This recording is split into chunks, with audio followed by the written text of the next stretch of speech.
అరే వదినా, మీ అమ్మాయి గురించి మీరు అస్సలు బాధపడద్దు. ఇక మీద తను మీకు మాత్రమే కాదు, నాకు కూడా కూతురే.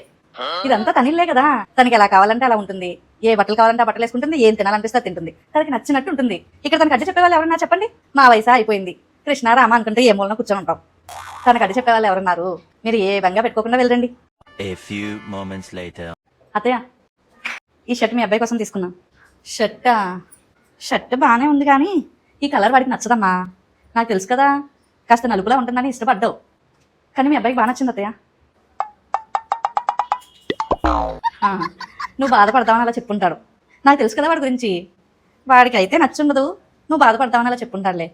ఇక మీదట ఏమన్నా కొనే ముందు నన్ను అడిగి కొనమ్మా, అనవసరంగా డబ్బులు వేస్ట్ చేయకు. సరే అత్తయ్య. అత్తయ్య, నేను ఈ మనీ ప్లాంట్ మీ ఫ్రిడ్జ్ మీద పెట్టాను, బాగుంది కదా? మొక్కలు అవి ఇంట్లో ఎందుకమ్మా, అది కూడా ఫ్రిడ్జ్ మీద.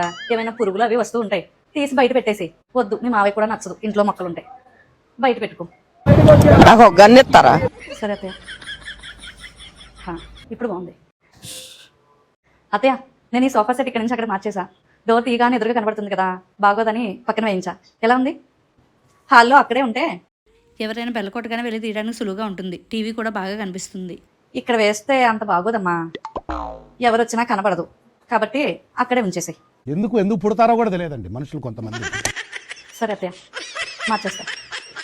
ఏం వంట చేస్తున్నావు? బంగాళదుంప ఫ్రై చేస్తున్నాను అత్తయ్య. బంగాళదుంప ఫ్రైయా? మా ఇంట్లో ఫ్రైలు ఎక్కువగా ఎవరు తినరమ్మా, ఆయిల్ ఎక్కువ ఉంటుందని. సర్లే, ఎలాగో చేసేసావు కదా, మా కోసం వేరేగా ఏదైనా వండు. సరే అత్తయ్య, నేను వేరేది ఏమన్నా చేస్తానండి.